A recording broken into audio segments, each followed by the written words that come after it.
Hello everyone, welcome back. My adventures in the Orange Wall got off to a strange start when, after logging in, I inexplicably became a vlogger.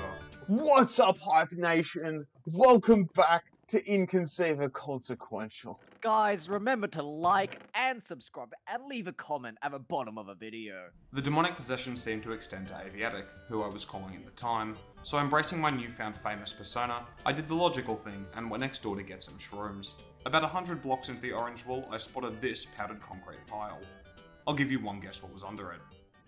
When the Oh, wall what? is- It was suspicious. Like the previous area, this wasn't my first time trying to beat the Orange Wall. I'd actually made it to Magenta in a prior attempt, and after being obliterated in previous runs, I'd formulated a very simple strategy. Bridging over the dungeon. The Sky Bridge strategy began, naturally, with digging down through the floor. Wait, did I read that right?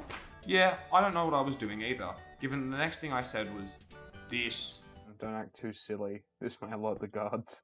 Actually, I must have had a plan, because using the skeleton head, I was able to avoid detection while I bridged above this spawner and cobweb clutched down to reach it. This was a good source of fire protection boots, which would have helped immensely in a lava-based area, so obviously, I broke it. In this house was the Stone of Wisdom, which was mostly useless, but also very funny. Taking a leaf out of last episode's book, I murdered this skeleton before inciting a civil war, which was good because then I forgot to block off the entrances to the house and was killed by a home invader, just like Grandma.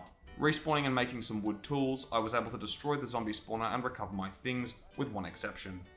The shield! No! Shield lost. I'm sure it'll be fine. It's not like modern skeletons are incredibly difficult or anything. Not to be deterred, I began work on my second bridge, because if there's anything you can count on me to do, it's avoid the actual gameplay. I staircased straight to the top of this tower and looted the inside before descending to the island floor. The hill was covered with zombies, a situation that wasn't improved by me missing this obvious spawner, but I was able to take advantage of them having no hops to loot this chest, which contained more blocks for my empire of bridges. The next destination was this back island, so I destroyed some low-income housing for more resources before heading straight to the top of this tower. This move upset the nearby skeletons, who responded quickly by getting medieval on my ass, causing death number 2 and another 10-minute rant about modern combat that I'd fortunately excised here. I was still complaining when I returned to the scene of the crime, which was a mistake because the perpetrators were eager for round 2, and they were white, so I knew they might get away with it. After taking nearly 1 more billion damage, I hid in this corner and carefully committed a triple homicide before emerging and reclaiming most of my stuff. Descending to the lower floor, I managed to recover the skeleton skull, which was a joyous moment only soured by being murdered. This time I was able to recover quite painlessly. I elected to ignore this basement since I knew from a previous run that it contained the wall, so instead I headed up, past this hovering skeleton, to make a bold new bridge to the nearest island. The only problem was, once again, no blocks. Having destroyed some poor guy's house for resources, I now began channeling the local council and tore up his whole front yard as well. On the way back to the bridge zone, I looted this whole chest full of blocks, which made me feel really good about mining andesite for the past few minutes. When I finally did start building over to the nearby island, my sus detector went off again. The tree is looking kind of sus. My suspicion was confirmed when a mob so dangerous it looked like it was from an 80s album cover appeared in my peripheral vision. This mob, however, turned out to be totally rubbish. It didn't notice as I broke its spawner, acquired some saplings, and then annihilated 1/3 of its body with my gun. The bigger threat turned out to be these skeletons, whose spawner I was forced to dig to the point that when this ghast finally saw me, I killed it with one hit. Still afraid to fight the gun-wielding homeowners, I returned to Sus Citadel to begin a life of tree farming, a situation which quickly turned into Plants vs Zombies, except the plants weren't doing jack. Instead, I chose to establish my wood farm in the former death pit, which also meant I had to deal with this. Doctor says I'm morbiously obese. Love more. Guys, this is so pog, I love Morbius. Since food was an issue, I decided to take shrooms on my next journey into the dungeon. In my elevated state, I broke this zombie spawner, landed this sick clutch, assassinated these roommates on their own property, got this bread, and then left without establishing a suitable government in my place. Emulating the US even further, I destroyed some public infrastructure by breaking into this tower. Making my way downtown, I acquired this golden apple and broke these 2 spawners before making the ugliest zombie blockade in human history. Twice. I made my way carefully to the floor of the island, Oh lord. then scaled this tower, solved the blocks crisis again, and had an enlightening discussion with Aviatic. I hate Grace. What? Greece? Musical, not the automotive product. Wanted No, I fire. thought you were talking about the country. Finding the world's least suspicious chest under this bridge, I proceeded to set off this bomb, which surprised me by being marginally smaller than the Trinity test.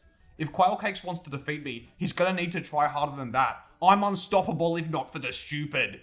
As if proving my point, I explored the base of the bridge tower and found this bow, meaning I can now go toe to toe with the angry homeowners I've been encountering in the dungeon.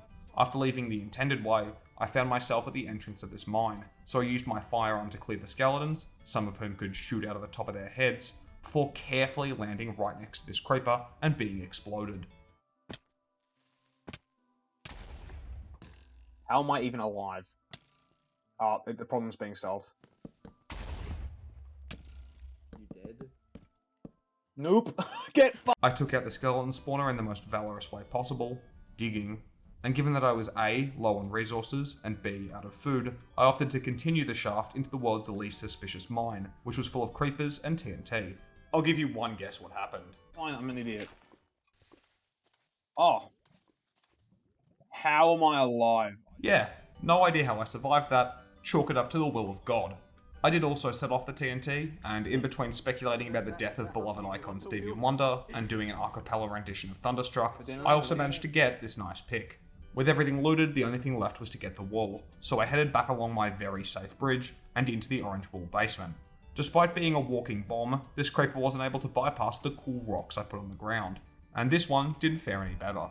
After encountering exactly 3 zombies, who were easily defeated using the all-skill strategy, I dodged the world's most obvious trap and claimed my 3 orange wool. Wool. Skylar, where is the rest? Yeah, so it's a one-chance deal from now on. That's fun.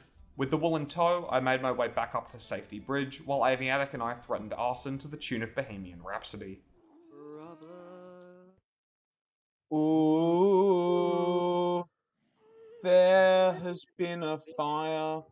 There will be another fire this time tomorrow. Despite the fact that the bridge was now surrounded by ghasts, I returned to Sus Citadel without a hitch and marvelled at my newfound wood before safely depositing the wool in a chest. This was a big episode. Not only did we get the wool, but we also acquired a renewable source of wood, and most importantly, died 3 times.